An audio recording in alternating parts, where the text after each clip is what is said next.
You have tuned into The Voice of Medicine, the medical podcast filled with remarkable stories, first-hand experience, important research, and valuable life lessons. Open your mind, relax, and enjoy.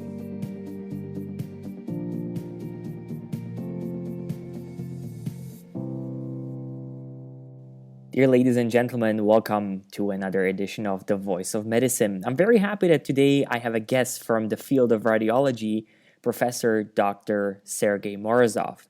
Sergey, who was director of the EMC Medical School in Moscow, professor of radiology at the first state medical university in Moscow called the Sechenov University, is now a CEO of a radiology center in Moscow, and he's very much looking forward to tell me about the ways how to increase efficiency in Moscow's radiology and how he's trying to implement new operating standards in radiology. Hi, Michal. Thank you for welcoming.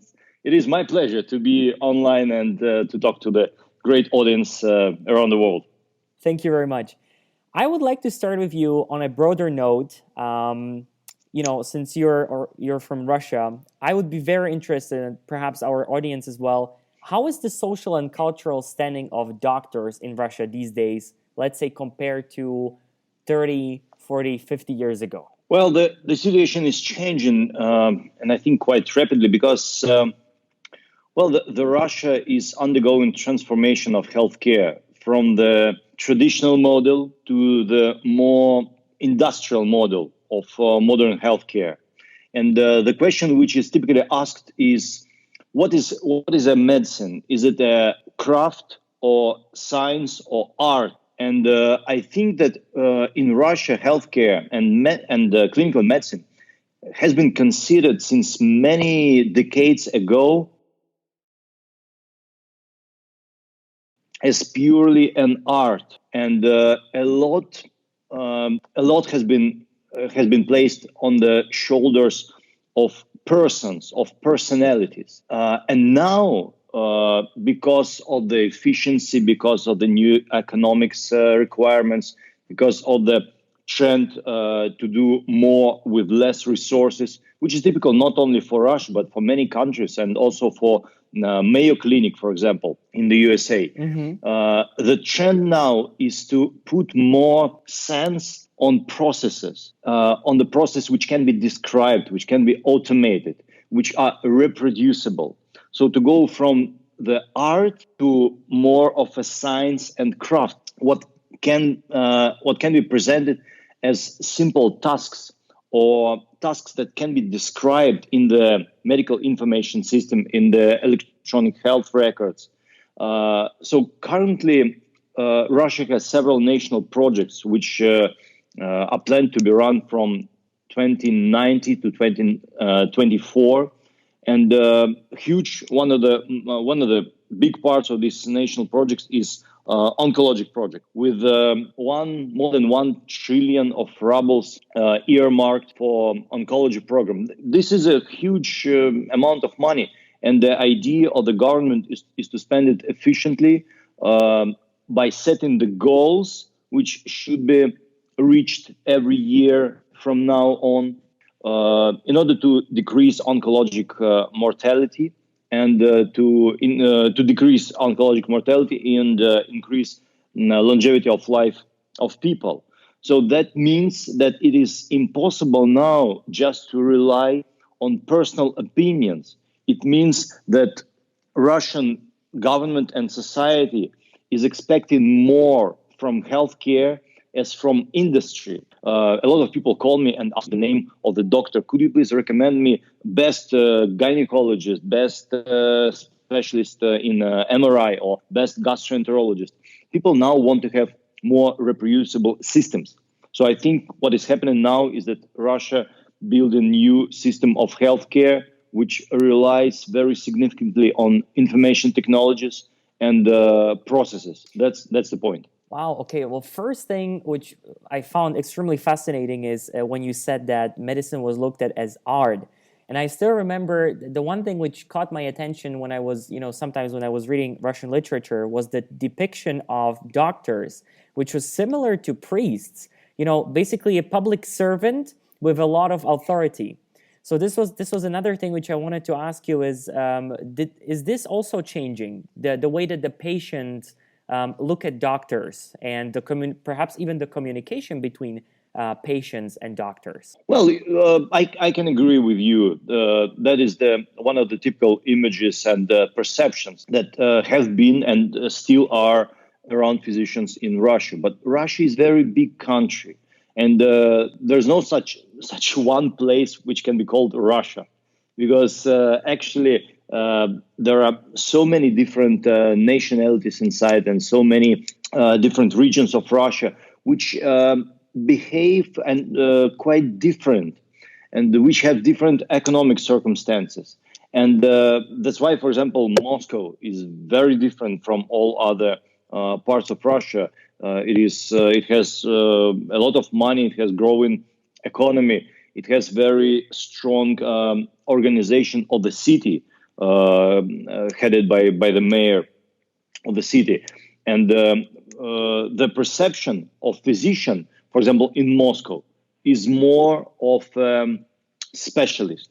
So people expect to find the best specialist with international experience, specialist who was working somewhere abroad, specialists who know the clinical medicine, including new technologies and everything. But in other places of Russia, where there's a shortage of specialists, people quite often would look for a person who may be not the best specialist, but with whom they can talk, with whom they can address their problems and to discuss them. So to find a shelter, for a kind of a mental shelter.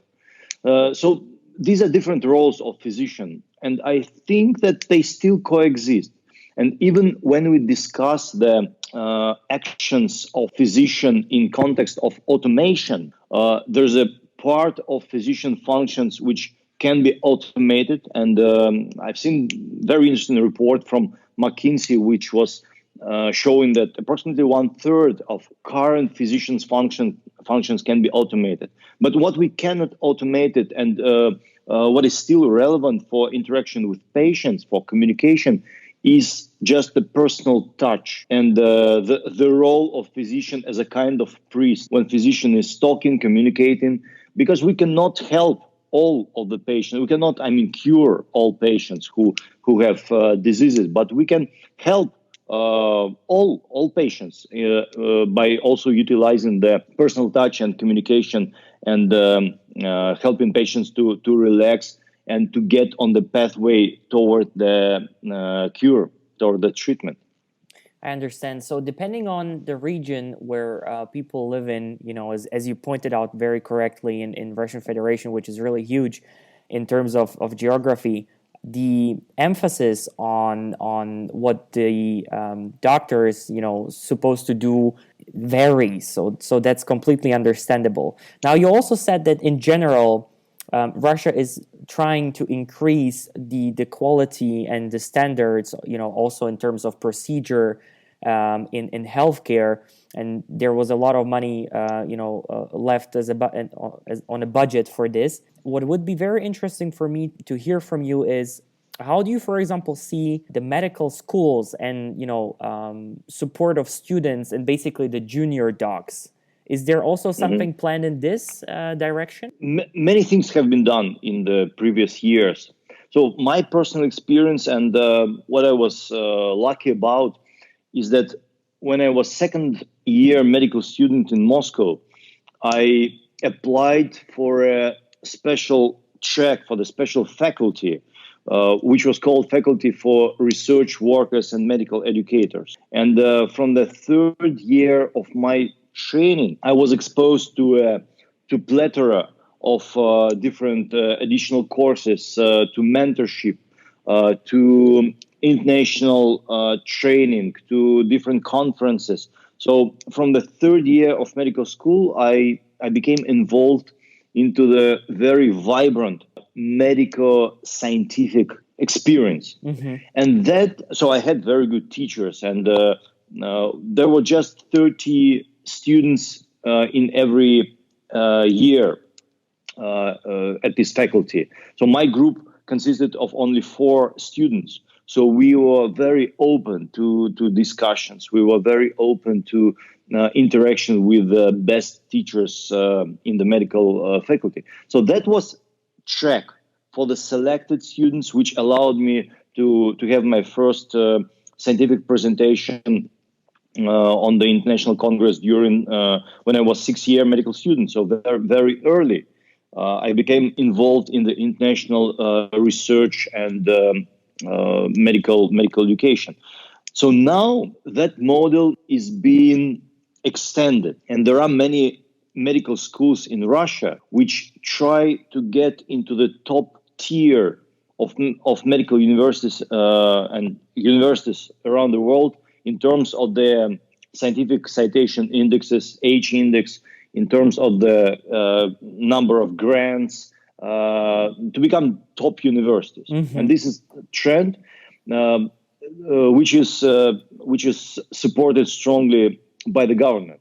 So what universities do, they hire teachers from other countries. So I have good friends of mine who work as teachers in Russian universities from Italy, from Austria, from the USA, so from different countries. They also help, of course, to prepare publications and to publish in the highly rated international journals. Another thing which is important is that students in many medical schools now work with simulators. Approximately 10 years ago, there was a huge discussion in the Russian authorities, healthcare authorities, whether simulators can be used for teaching.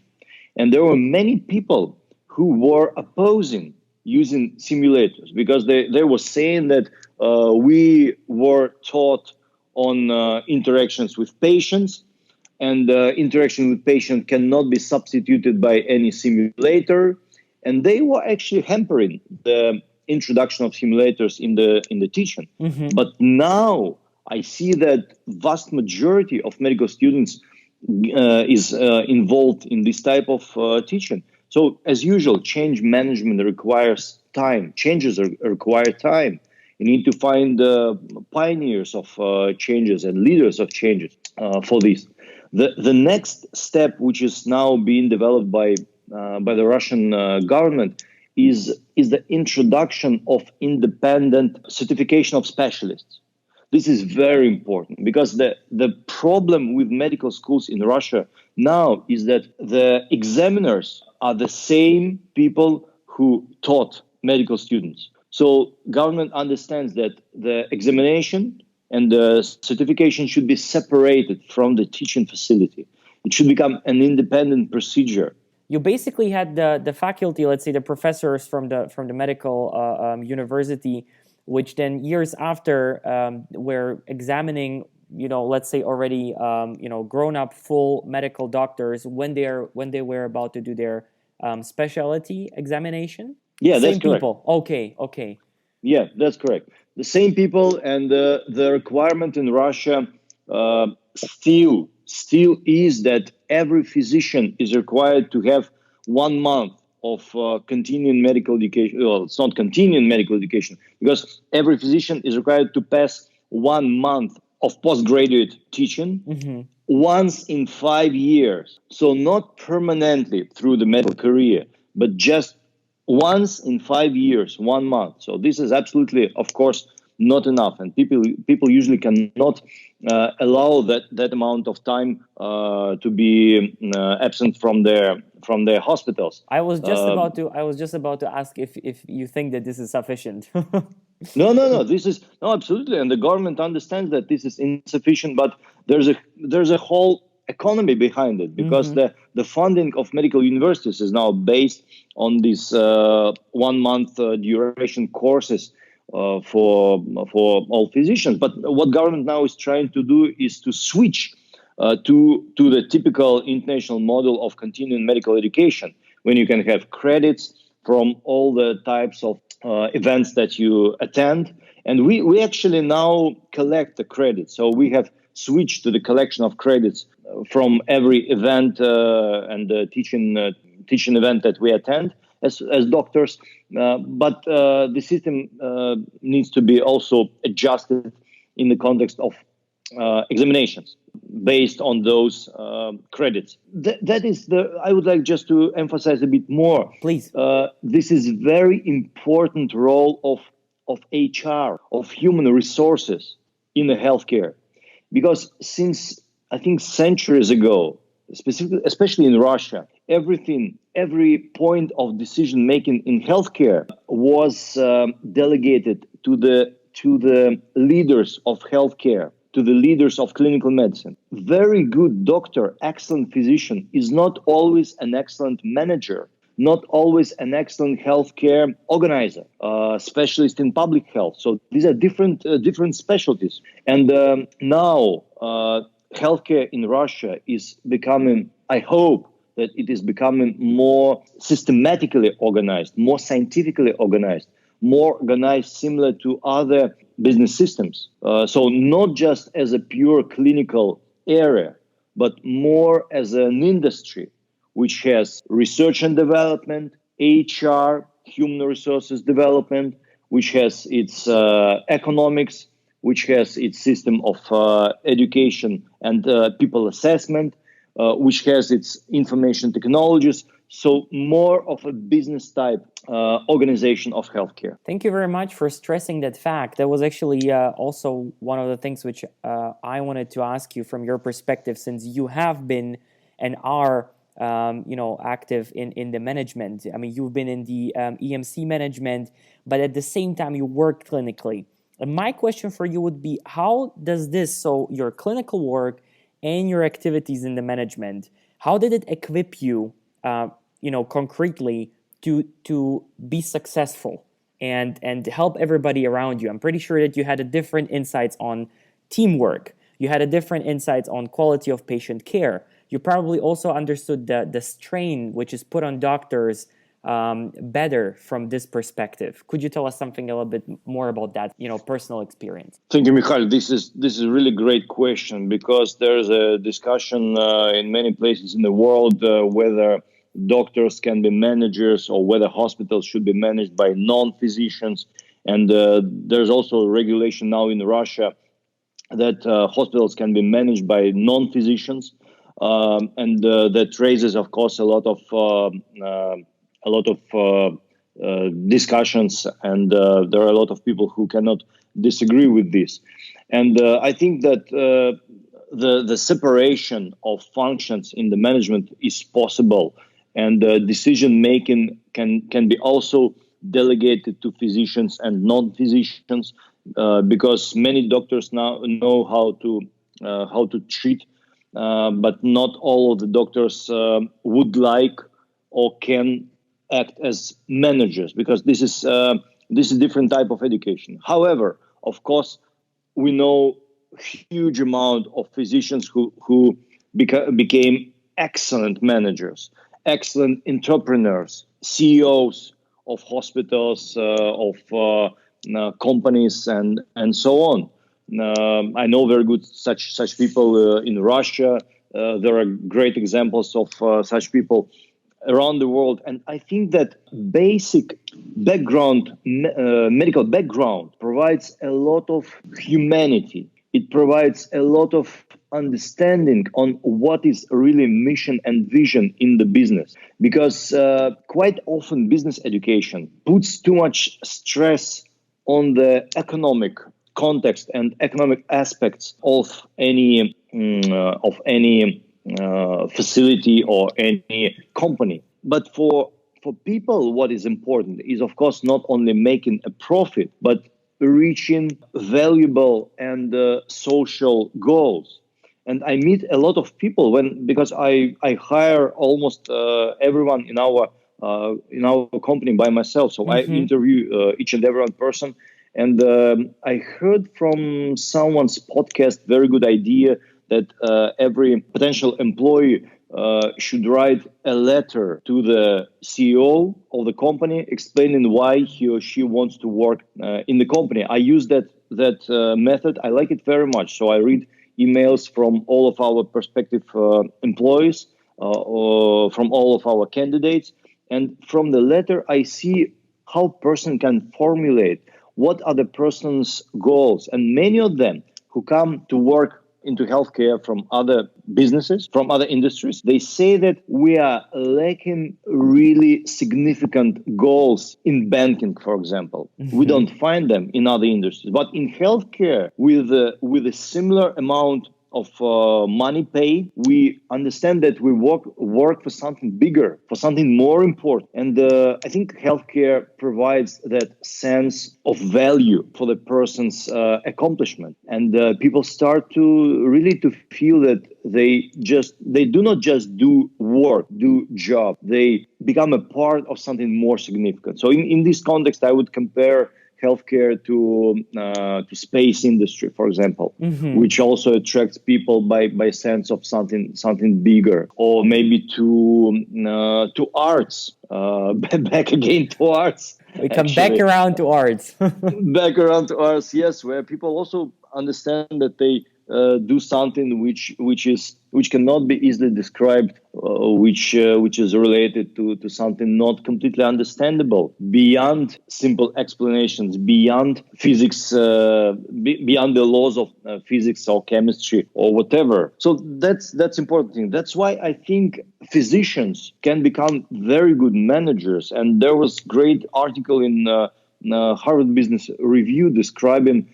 what are the problems of physicians in managers and what are the vice versa strengths of physicians in managers. So, for example, in the majority of medical schools around the world, physicians are not taught the teamwork because physicians are usually taught to become best in class.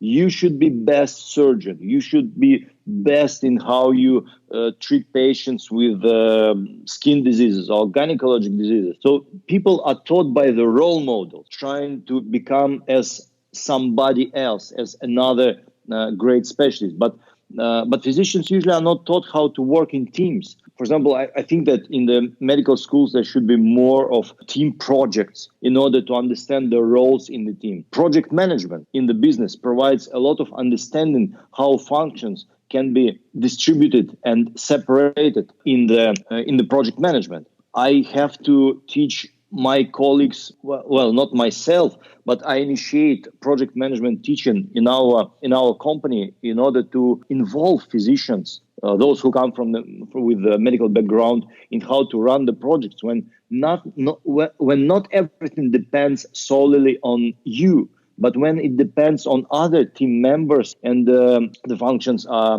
delegated. I can also imagine that this is very important, not just the between person communication, but probably also on a larger scale when you look at departments, right?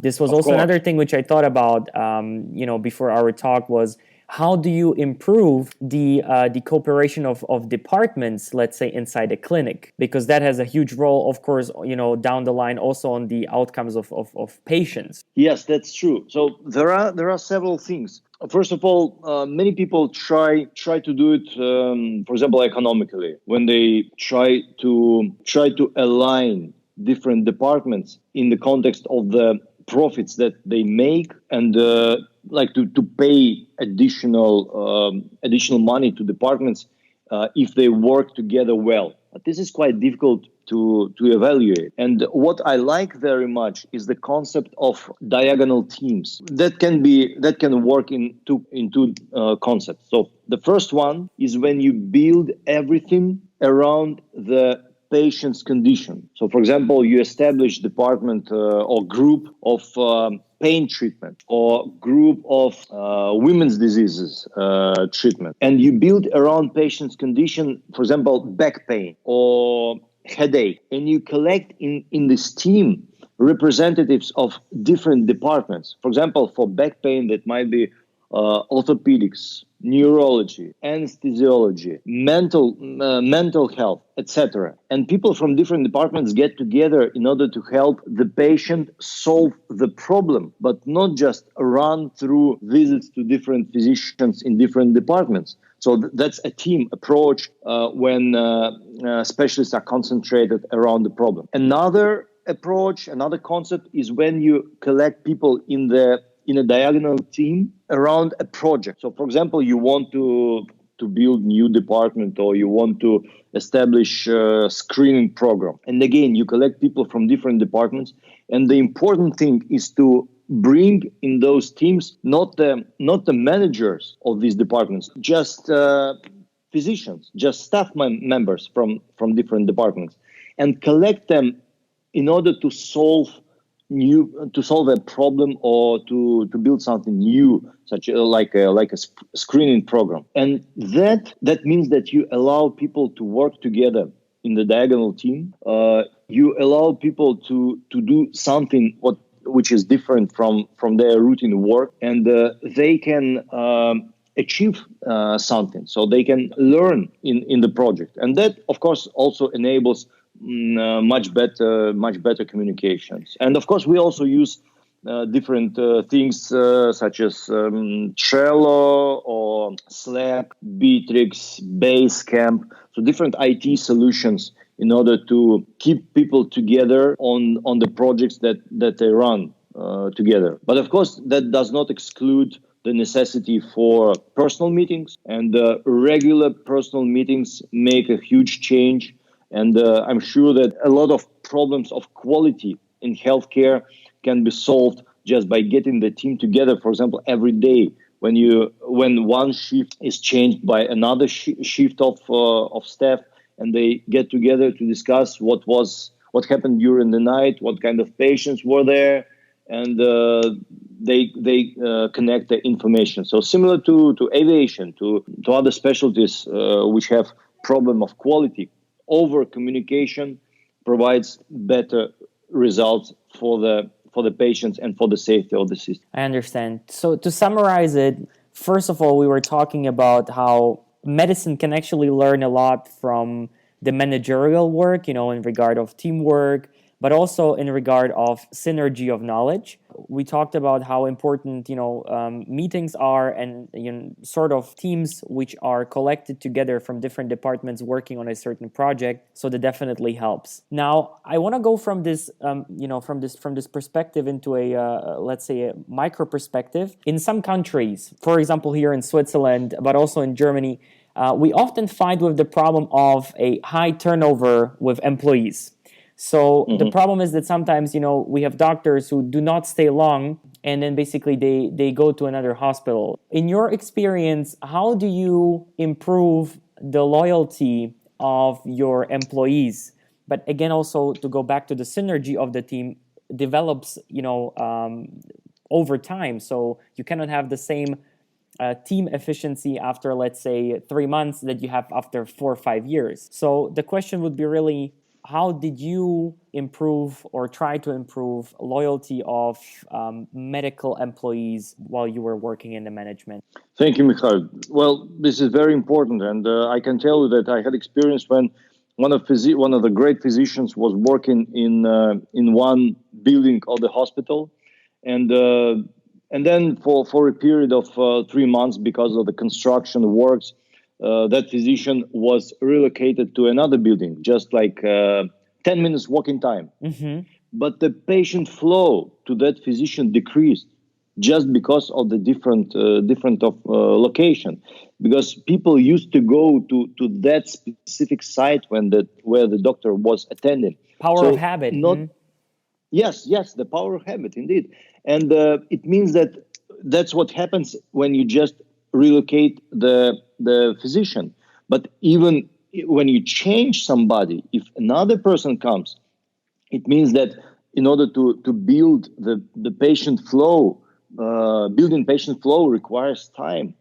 And this is very detrimental for the whole process of healthcare, of course, when people change.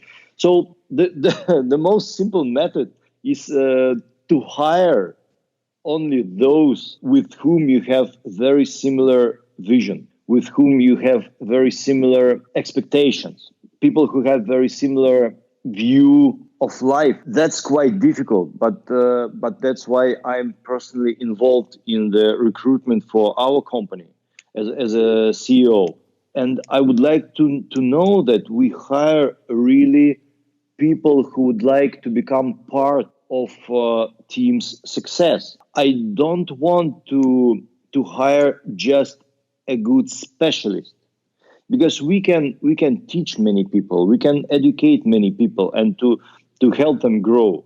But we cannot teach people how to become good personality. That's difficult.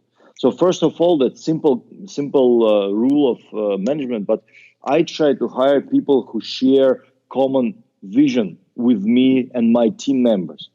So I'm building the team of the same-minded people who then involve similar people in their teams. But that does not mean that people should be of the same psychological type. I like very much concepts like MBTI, Myers-Briggs type indicator, which describes 16 personalities. And it means that you should hire still different people, different personalities.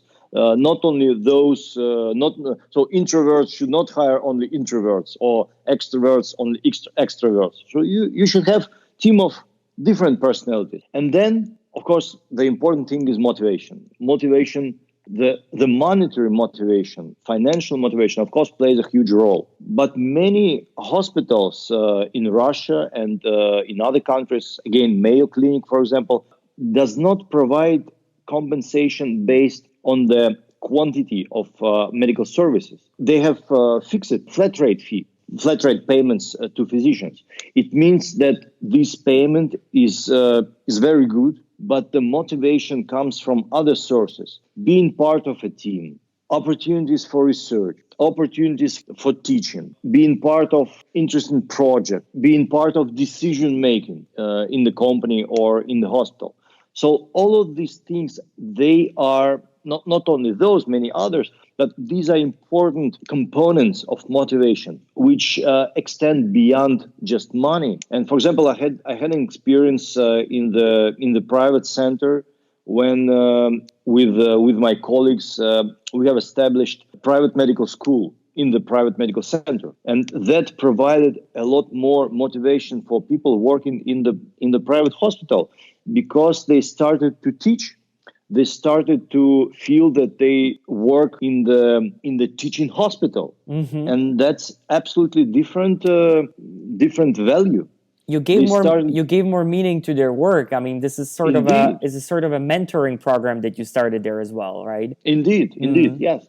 And that proves very, very well. And I was a rector of this medical school for approximately 3 years. Now the rector, since 3 years ago, is renowned around the world neurosurgeon Alexei Krivoshapkin.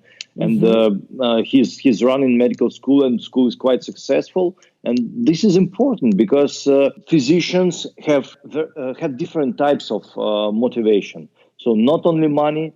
People from other industries sometimes think that it is just necessary to pay enough to physicians. No, physicians should have everything to treat patients, all the required equipment, resources, accessories, everything, medications, and so on. But physicians also require, let's say, the community associated with teaching hospital. That is important. So to sum it up, the first thing is to be careful in the selection of your employees, and then the second thing, while you already have somebody on your team, you may have to make sure that you are satisfying, let's say, especially his intrinsic motivation, why he's there. I would like to add one small thing. Please. For example, what is especially important is also to physicians in the decision making, and to explain also the finances and economics of the hospital to physicians, to head of the departments, but also to physicians. So the thing is the following. I like very much that concept in South Korean hospital in Seoul, which is called Bundan Hospital. Absolutely fabulous, all digital hospital, first in the world, built from the scratch as a completely digital hospital. So that hospital, the management of that hospital uses the system which is called MBO, Management by Objectives, and they also use balanced scorecards for all departments. So they set the goals, including economic goals, to every clinical department, and those goals are drilled down to the level of every physician. And they set economic goals to every physician for the next year. I asked the management, general manager, how do you explain these economic metrics to the physicians? And the reply was that we collect all physicians through the year and explain them economic targets, economic goals, and show them what they do, how they reach them. And we explain them. My question was, so do they understand them? Do they accept it? The reply of general manager was, well, they do not really understand it completely, but we continue explaining because physicians just want to be involved. Maybe they would not understand all the peculiarities of the economic model, but they want to be part of discussion, even of economic aspects of hospital work. And that is important part. So do not separate physicians from the decision making, and ask your team, ask your members, and they would value very much you as a manager of the difficult team of physicians. So simply by providing the physicians with the opportunity to be a part of the decision, even if they are not completely 100% experts in understanding it, the fact that they were taken seriously enough to be part of a certain decision was satisfying enough. I think this sums it up perfectly, and it's also sort of a basic human condition, not really reserved for medical personnel only. Another thing which I really liked, which you pointed out, is by explaining these things to the doctors, they made a very big step to a transparency, towards the system on the inside. So as employee, you're not asking yourself, okay, what kind of shady things are going on there, but they actually know. And I think this is something what we ought to increase generally in healthcare. It's the transparency on the inside, not only on the outside for patients and cooperation partners, but on the inside for our own people as well. Sergey, one last question now from a completely different thing, but I wanted to talk about that too. So you're the president of European Society of Medical Imaging Informatics. I have to write it down. I'm sorry. I wouldn't remember it otherwise. Can you tell us what this society is? Because, for example, personally, I haven't heard of you. Sorry about that. And what are your plans for 2019? Thank you, Michael. So now I'm not the president. Now I'm past president of the European Society of Medical Imaging Informatics. We last November we had re-elections of the board at the annual meeting in Rotterdam, Netherlands. And the current president is Eric Ranchert. He's from Belgium, very renowned and great specialist in radiology, medical imaging, and also in the informatics of healthcare. So the society was formed more than 30 years ago as a Europax society, Europax. At this time, the concept of PACS, picture archiving and communication system, was up to date. As time moved on, PACS started to become just one of the routine information systems in the hospital, and the society's focus started to grow towards so-called enterprise imaging. So how imaging can be used in different clinical specialties with regard to information technologies, digital technologies, and automation. And I became the president of the society, well, now it's 2019, in 2016. And my task was quite difficult because I had to increase the number of members. And at that time, we had only approximately 30 members. We